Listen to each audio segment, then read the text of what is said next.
You booked it, episode 144. What's going on, everyone? Thank you for joining me today on You Booked It, the #1 podcast where you learn how to create a successful entertainment career. Every episode is a masterclass on how to move your career forward.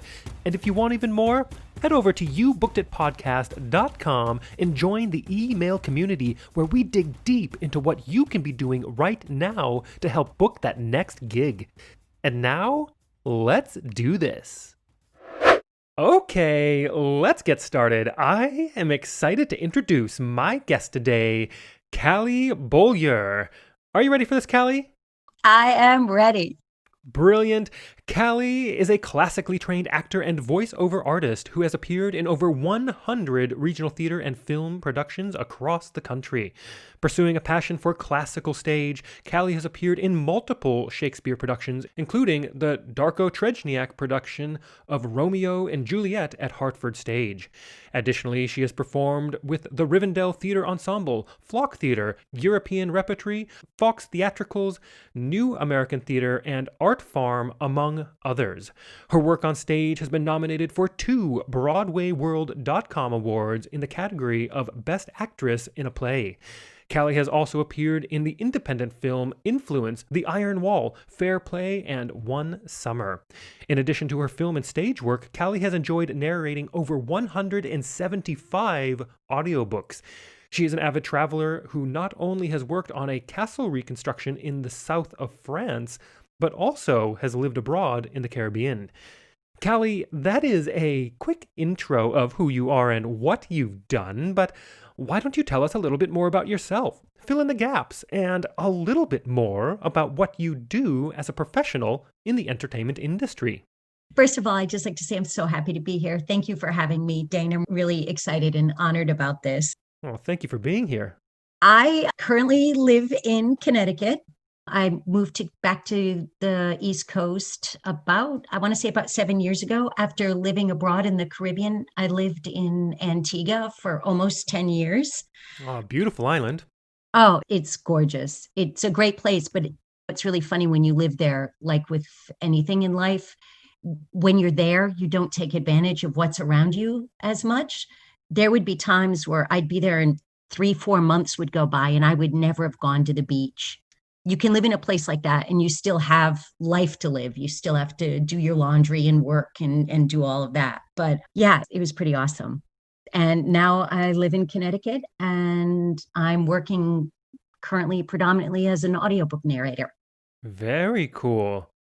And let's dig into this first section here. And Callie, look, I'm a sucker for a good quote. What is your favorite quote you'd like to share with everyone? Can I give you 2? Of course you can, yeah.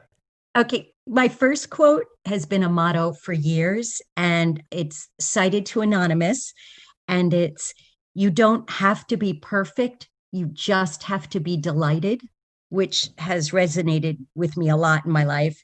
And then the second one is very industry related because this quote actually changed the direction of my career. And it's cited to the teacher and producer, Tom Todoroff. He said, "If you treat acting like a hobby, don't be upset when it doesn't turn into a career." Oh, those are 2 really good quotes. I've not heard Thanks. either of them. Can you expand on both of them, how they've applied to your career? Sure. You don't have to be perfect. You just have to be delighted. For years, I'm one of those people that waited for the perfect time to do something or wanted everything to be perfectly lined up. And then I also would struggle with myself, constantly overthinking that an audition wasn't good enough. I'd leave an audition and I'd spend 2 days beating myself up because it wasn't good enough and it wasn't perfect. And I spent years in a cycle of getting in my own way because of this, I'll say, a ridiculous notion of perfection that I had given myself. And along the way, actually, my therapist was like, "You know what? I'm going to give you a quote and I really want you to sit with this." And she gave it to me and it opened doors because it allowed me to think about how delighted I am to audition and how delighted I am to have my headshots done. I would get frustrated if I'd had my headshot sessions and I'm like, oh my gosh, there aren't enough here to pick from. When in fact there were, but I had such a skewed view of what I thought my perfect headshot would be. Right. And this quote freed me so much to be like, you know what? I enjoyed that headshot session and you can see the joy in my eyes, or that audition was great. And this is what you accomplished in that audition. And it doesn't matter if you didn't book it, you accomplished this. So it was really a door opener for my own walls that I had put up. That's so true. And I really like that, because usually it's, you don't have to be perfect. You just have to do it, I think, is more often what I've heard. But to be delighted is such a wonderful take on it. And it's so true, because we are doing this craft because of our passion for it, because we love it. Exactly. And oftentimes it's easy to lose sight of that. It's really easy to lose sight of that. And I think that the delighted is the key to that, because we are here because we can't do anything else and we don't want to do anything else. And we're full of joy. And even right now in the middle of COVID, we're all doing things. You're doing this podcast. We're doing things that are fulfilling that need to be delighted in our lives. And this could go into a whole, I had to stop myself because this would be like a whole other session. We can go on a giant tangent for sure. Well, let's talk about the other quote real quick and expand on that one. So that one comes in a lot into how I viewed being an actor as a profession. And I will be perfectly honest in saying that in my early years and in the early life of my acting career, I'm a romantic by nature. And I really had a romanticized view that somehow it was going to be like this MGM movie. And I would be sitting and I would get noticed and I would get a lead and then I would become a series regular. And I didn't, honestly, and I'll be completely open about this, I didn't have a realistic view of this being a business. I'm not naturally prone to being business minded anyway. And we'll delve into that in a little while, but you can't treat it like a hobby and not be prepared and not build relationships and not be your own CEO and expect to move forward in this business. And I think oftentimes we lose sight. I lost sight, certainly, of it being a business. And I just thought that if I was good enough and the right people saw me, it was all just going to flow into being, I'm the understudy and then they get sick and then I'm the lead. It was very unrealistic and romanticized. And for me, as you've mentioned in prior podcasts, my education in the business did not talk about the business. It was all about my voice and my diction and the Greeks, studying the Greeks. And it wasn't about applying this theory that we're our own CEO and we have a lot to do to make this work. And I take classes, and I had taken a class with Tom. I took a long break from the business. I took about a 13-year break when I was living abroad. And when I came back into the industry, I was really fortunate enough to grab a workshop with Tom. And when he said this quote, I nearly jumped out of my chair. I was like, oh my God, that's been a huge missing component for me. And I believe universe brings you what it's supposed to when it's supposed to. And I think if I had heard that even in my 20s, it wouldn't have sunk in and I wouldn't have responded the way I did because I wasn't ready to. Yeah, for sure. I had a guest on previously. Her name was Deborah Wanger, and she wrote a book, and she said something to the effect of an actor's job is to audition. It's like, just like a lawyer or an accountant or a doctor has to go into the office every single day, doesn't mean that they want to necessarily. Yeah, there's work that they want that is fulfilling for them, sure. But the consistency of getting up every day, going and doing the work, coming home, getting up, doing the work, coming home, all of that She says the work for an actor is going to the audition. She goes, it doesn't matter if you want to do it or not. You do it because you're a professional. Yes. And I thought that was a really interesting insight. I'm like, you're so right. Because who really likes auditioning?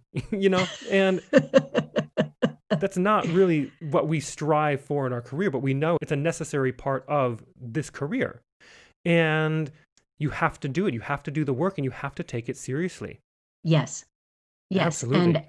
And I think that for some people, that's a given. For some people, it's a hard lesson learned.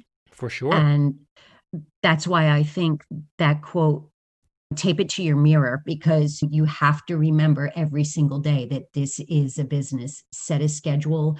I have a schedule that I follow every single day, that I do mailings, I do reach outs. It's just going into the office. You're absolutely right, Dane. Well, thanks, Deborah, for that one.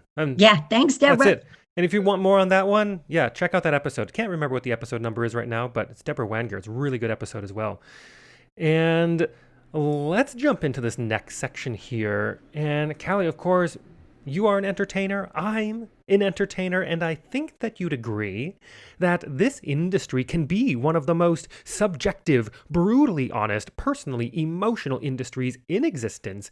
And you know as well as I that in order to create and have a successful career in this industry, like you're having now, takes a lot of dedication and hard work. And while, there is an outrageous amount of fun and excitement doing what we do, there are also our fair share of obstacles, challenges, and failures we are going to experience and we're going to have to move forward through. So tell us, what is one key challenge, obstacle, or failure you've experienced in your career, and how did you come out the other side better because of it? I would go back to what we were just talking about. I absolutely did not have a business mind. I have a very creative mind. And so my mind would go on 50 different tangents. And so one of the things with being an actor is naturally, I think we want to do it all. We're like, oh, I want to be a voiceover actor. Oh, I want to narrate audiobooks. I want to be a series regular and I want to make movies and I'm going to be in theater. And so we try to do a little bit of everything, or I did. I'll speak in terms of myself.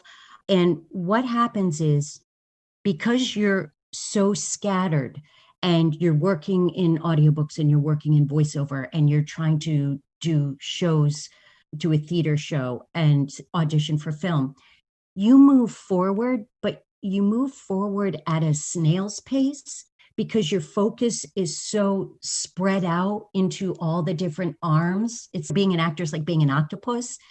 And for me, I had to decide what I was going to focus on to move forward in and put all my attention into that. And I got connected with a business coach and someone who does business coaching for actors. And she helped me start to think of it like, where do you want your focus to be? What do you want to focus on right now? And at the time, it was audiobooks. And I had just come off doing a couple shows, and it was exhausting on my voice to record all day and then go do Shakespeare in the Park.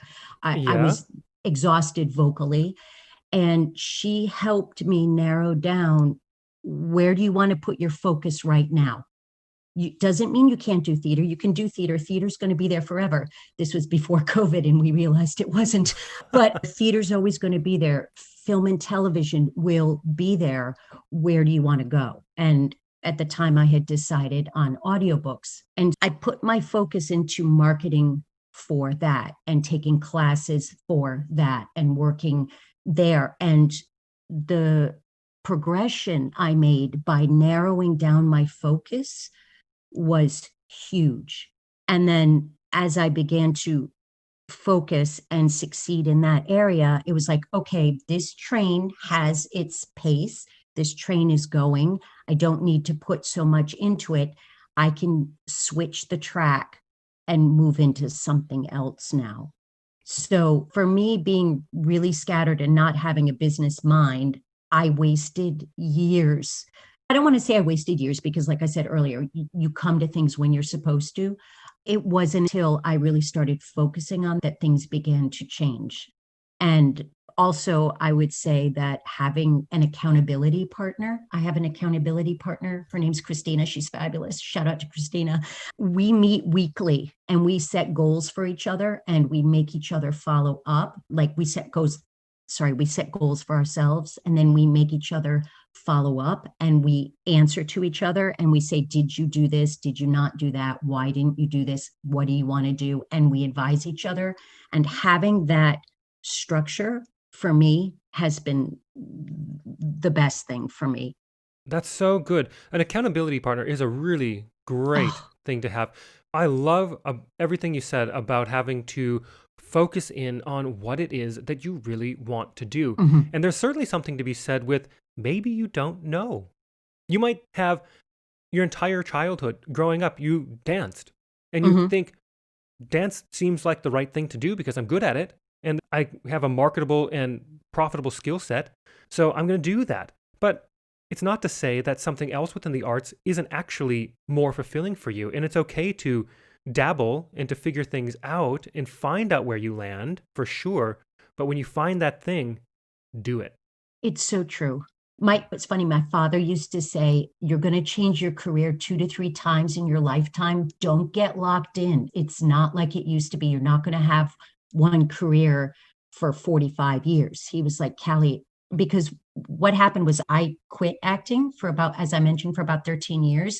And I struggled with that decision to quit acting because I'd been on the acting train since I was 14 years old. And Right. to say I'm done and I resigned from the union, I dropped away from my agents, like I was done. I threw out every one of my scripts. I quit and I quit big. Whoa. And to do that, it was such a huge, my whole personality, my whole sense of self was tied up in being an actor. And Right. so I went through a huge transition with that. And my father just said, it's okay. And I went off and did what I had to do and then came back to it. And when I came back to it, and the focus was different and the knowledge was different. And it's so true. You can be a dancer. And then all of a sudden you're like, you know what? I can apply that to this. And this is bringing me joy right now.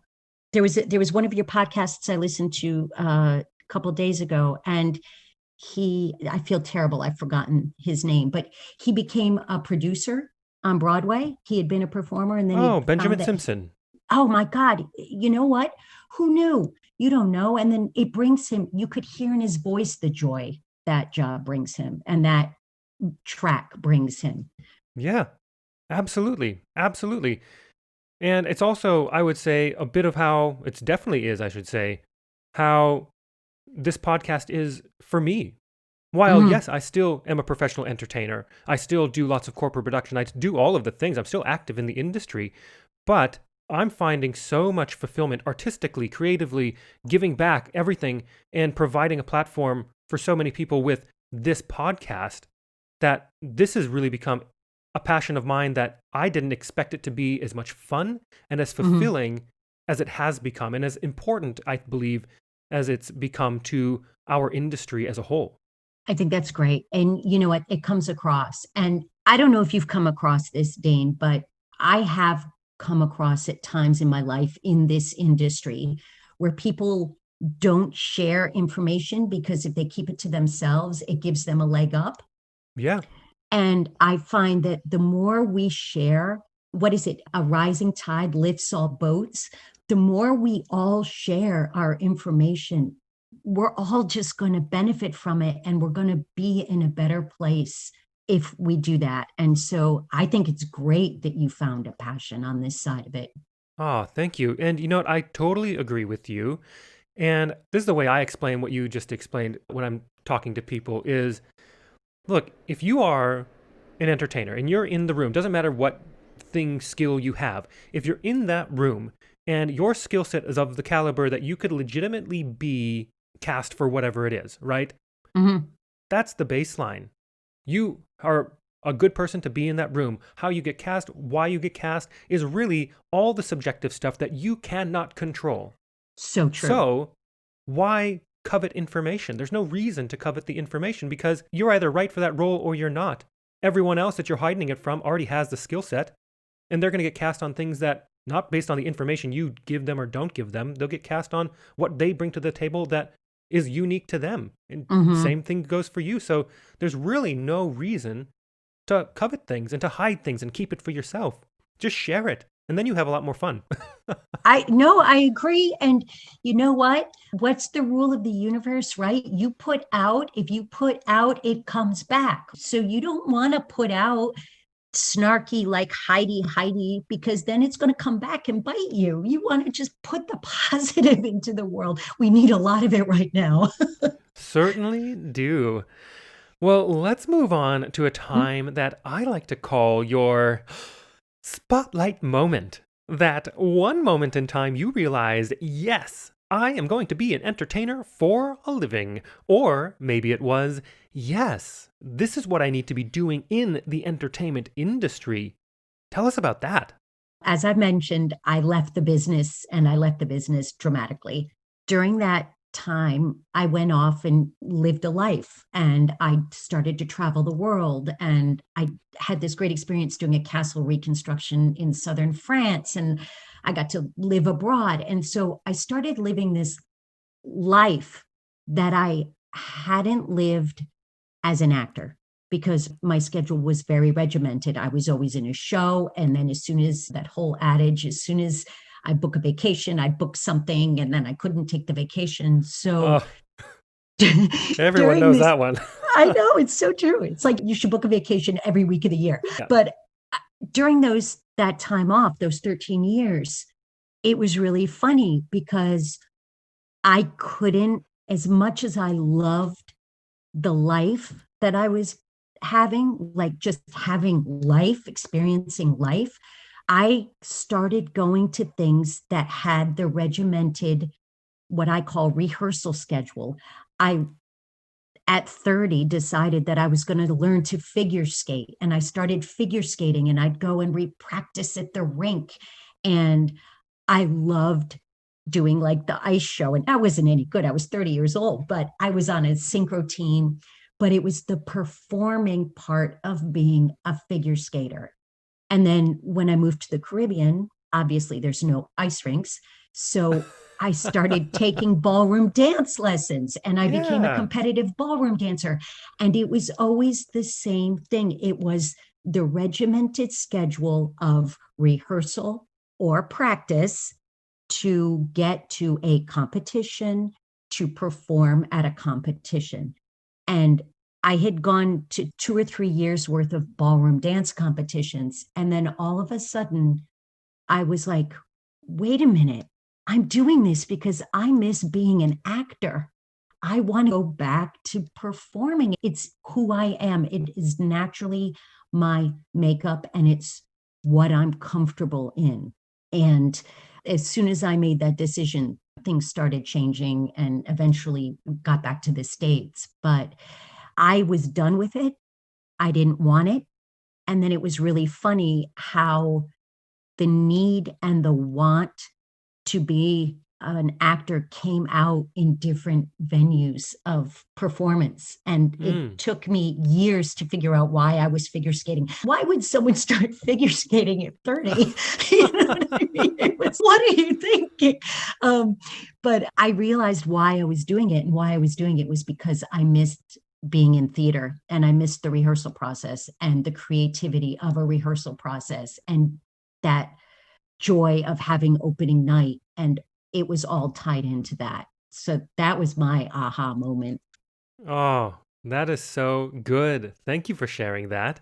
And I want to piggyback on that question real quick and talk about your number one booked it moment. Walk us through that day, the auditions and callbacks, if they happen to be a part of it. What was going on in your life, and what about that moment makes it your favorite booked it moment? I would say it was auditioning for the publisher that gave me my first audiobook. And I'll tell you why, because at the time I was doing a lot of theater, and the opportunity, I had gotten a referral, and the casting director from this publisher had contacted me And I turned down the audition. And I said, thank you so much for reaching out, but I really don't think that audiobooks is an area I want to get into. And he was like, okay, thanks, blah, blah, blah. A month or two goes by. We get in contact with each other again and schedule another audition. And I was like, I'm so excited that you want me to audition, but I just don't think that this is something that is for me. And he convinced me to come in and audition. And so I went into the publisher and they gave us 3 bits of copy. We had to do a fiction reading, self-help reading, and a nonfiction, like historical reading sample. And so I went into the studio and I did the audition, and it turned into my career. And who knew? And I learned so much from that experience, because I don't want to say I didn't care, because I care about everything, but I hadn't put the pressure on myself, because I was like, all right, I'll do it. And then it turned out being one of these avenues, like you were talking about earlier, that I never would have thought that I would go down. And now it's my full-time job. So that Oh, for me, cool. because it proved you sometimes don't know what's best for you, and you don't know where it's going to take you. And I'm not a person who says no very often with regards to auditions. Do you know what I mean? And so for me to have even said, I don't think this is a right fit for me, but thank you, was a big deal. And then to have it turn out the way it did was huge. For me, that was my big booked it moment, because thank God I've been able to work during COVID. Who knew? Yeah. Wow. That is fantastic. I love audiobooks. I've got a little girl, she's going to be 4 next month, and Oh, I love congratulations. reading, but I don't get a lot of time to just read. Audiobooks are the Hmm. way I consume books now because Hmm. it's easier. It's quicker. I can do other things, right, while I'm Hmm. listening or enjoying a book. And there's so much with audiobooks. There's so many genres. There's so many incredible voices.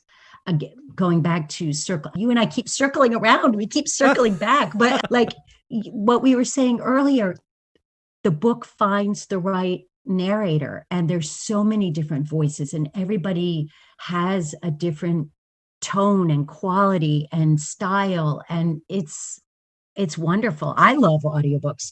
I listen to them when I can, because there's a lot of work involved in prepping an audiobook and doing all that. Hmm. But when I can, on my walks, when I'm not listening to your podcast, I listen to audiobooks on my walks in the morning. Beautiful. And do you record your audiobooks at home or do you go into a studio for those? A mix of both. I had been working predominantly in a studio until everything Right. happened with COVID, as everybody has built a home studio now.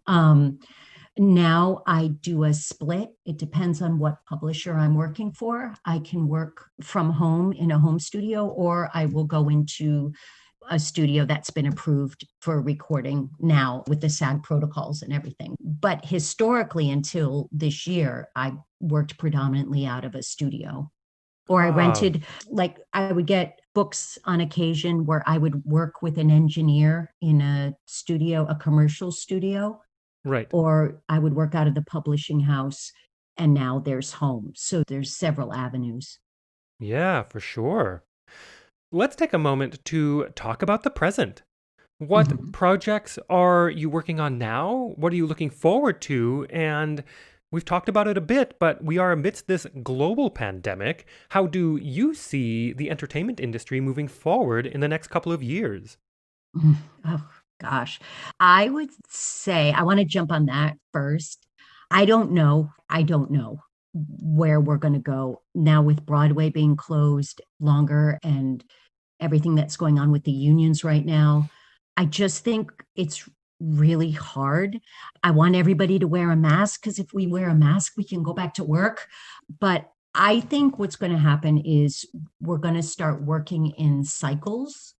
I think we'll work. There's a few productions that have shut down just this week because there's been some COVID testing positive. And I think what's going to happen is we're going to work in cycles where things will come up. and then we'll have a few months off maybe until vaccine comes. God, Dana, I don't even know. Gosh, Yeah, fair. I know, we're a creative industry and everybody's come up with beautiful ideas, and there's the Zoom theater productions now. I saw a beautiful Moliere piece done on Zoom that was just gorgeous this summer.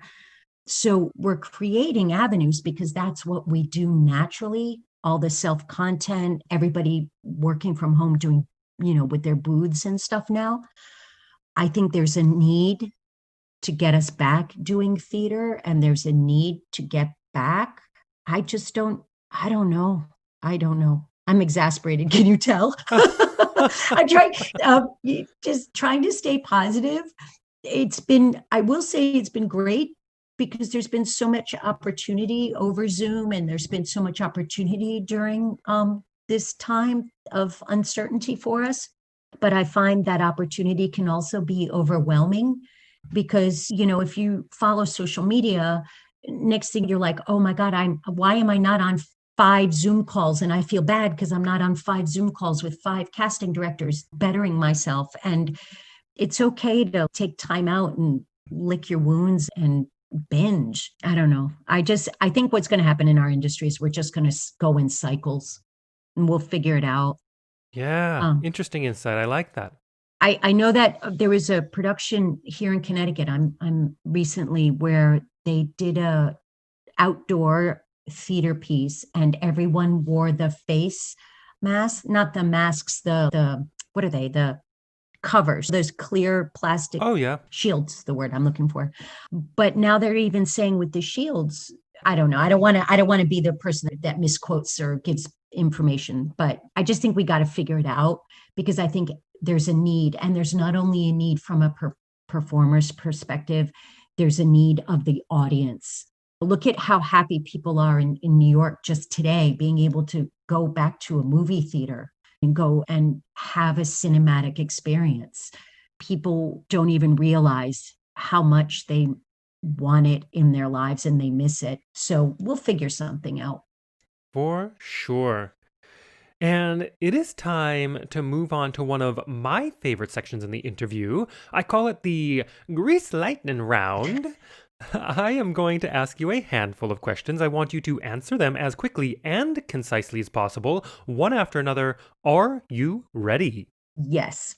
All right, first question. What was the one thing holding you back from committing to a career as an entertainer? Fear of failure. Second question. What is the best piece of advice you have ever received?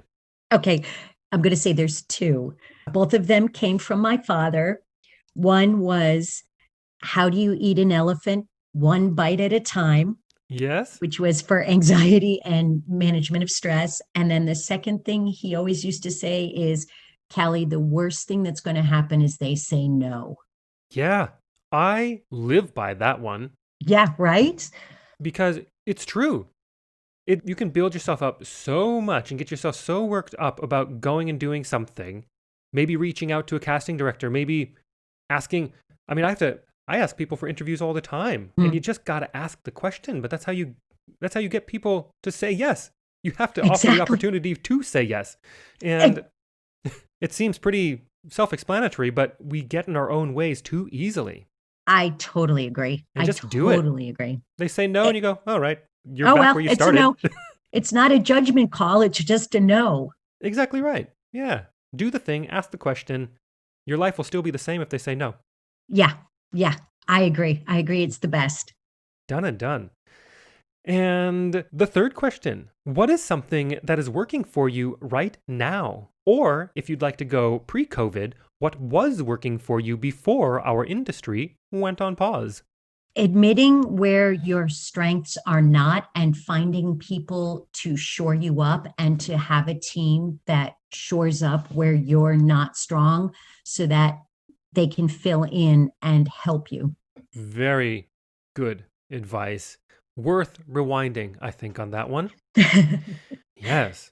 And the fourth question, what is your best resource? Whether that is a book, a movie, maybe a YouTube video, maybe a podcast or piece of technology that you found is helping your career right now. Without question, my accountability partner, Christina. Yes. And the fifth question, if you had to start your career from scratch, but you still had all the knowledge and experience you've collected from your career in this industry, what would you do or not do? Would you do anything differently, or would you keep it the same? No, I would definitely embrace the business side of it and the relationship building side of it from the get go Hmm. and let go of the MGM version of Schwab's drugstore. Very well said. Do the work. Yeah. And the last question, what is the golden nugget knowledge drop you've learned from your successful career in this industry that you'd like to leave with our listeners? You are enough. So good, so simple, and so true. Don't try to emulate, right? Don't try to be Exactly. something you're not. Just do you. Exactly. Yes. And to wrap up this interview, Callie, it is time to give yourself a plug. Where can we Woohoo! find you? How do our listeners connect with you? Is there anything you want to promote? Definitely connect with me on Instagram. I am not on Facebook. My Instagram is at Callie Beaulieu. That's CallieBeaulieu. Also, check out my website, calliebeaulieu.com. If you want to reach out, just send me an email, drop me a line. Fantastic. And for everyone listening out there, I have put the links to everything Callie just said into the description of this episode so you can easily connect with her. And be sure to share this podcast with your fellow entertainers, coaches, art and entertainment educators, and anyone you know aspiring to create a career in the entertainment industry. You Booked It is the #1 resource of expertise on how to actually create a successful career in this industry. Case in point, everything Callie just talked about in today's episode. And there are 144 episodes as of today where you can get a lot of outrageous information and actionable insight for you to apply to your career and help you navigate this wild and crazy industry. So if you enjoyed this episode, please hit that subscribe button so you don't miss tomorrow's guest. Callie, thank you so much for being here. It has been an absolute pleasure having you on and getting all of your insight through your career. Dane, thank you so much for having me. It's been a pleasure to be here. Thank you so much for joining us today. Don't miss an episode. I have a new guest 7 days a week. Every guest drops more value and insight than any other resource out there. So make sure you hit that subscribe button. If you enjoyed this episode, we'd love to hear from you. Leave us a rating and review. Also, be sure to head over to youbookeditpodcast.com and join our free email community where we dig deep into a continually growing resource of truly actionable things you can be doing right now to help you advance your entertainment career. All the best to you. We'll see you tomorrow.